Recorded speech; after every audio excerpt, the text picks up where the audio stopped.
Before I joined SteelSeries, I was running a community site, pretty much, I think, with sort of the same mindset as you have. I'd been doing like mainstream gaming for a long time. I'd been writing for newspapers. I'd been writing for lifestyle magazines. I had done like review gaming websites. I had done a television program about gaming, and I wanted to do something different. And I was really like getting into this competitive esports thing. So I made a site that focused solely on Counter-Strike to begin with, but later added more titles. I started building tournaments. I built an internet cafe around it. And then in 2004, my last competitor closed down. There was nothing left for me to do. So I sold. And I went up to one of to the biggest sponsor I had, which was a company called SteelSeries. And they needed a new website. So they actually hired me to redo our website.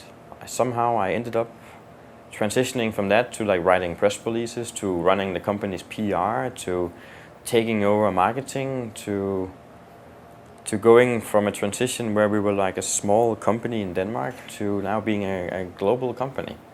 It's been a lot of fun. I believe that business is kind of like a video game. When you're playing an MMO title, you know, you have a character and you like apply all these skills and stuff to him. If I take myself in my business career, it's been the same thing. I started out like as a complete freaking newbie in my underwear, and then I had to go and like find clothes and like find a backpack and like slowly get experience and get better. I had to interact with a lot of people together, and I could learn from other players, and eventually I became kind of okay at what I do for a living. The biggest challenge of being a manager, I think, is that you actually have to grow up as a human being yourself. Helping manage other people and having other people report to you, it's probably a good mirror. Like you kind of get some perspective on yourself, and you can apply like all the flaws you see in other people and all the good things you see in other people to yourself, and then you kind of get to cherry pick.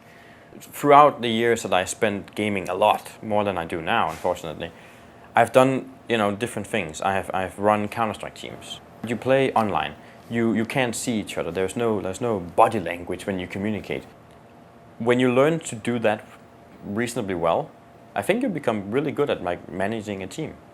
When you run a guild in City of Heroes or EverQuests or Ultima Online or whatever game I've done that in, you run people really remotely from all over the world in different time zones. You learn a lot about being accessible. You learn a lot about communicating and being friendly and like trying to get people to give them the best that they can give.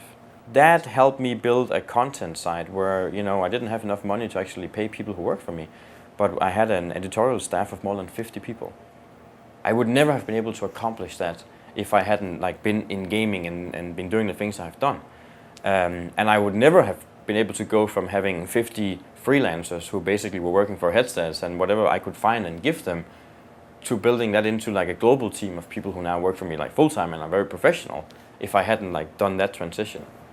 I started playing games when I was 7 or 8 years old. I'm one of the first generations of people who played games in their homes, not in the arcades, on microcomputers, and I've seen the industry kind of like evolve around me. As my generation just keeps getting older and we're trailing, more and more young people are coming after us who will grow up with computers. They will grow up with consoles. They will grow up being surrounded by video games in all shapes and forms. That's where we see gaming going. It will become huge. Competitive gaming will become really, really big. When there's enough people who have a shared passion and a shared interest for something, and you establish people who are just amazingly good at what they do, that's when people start following something.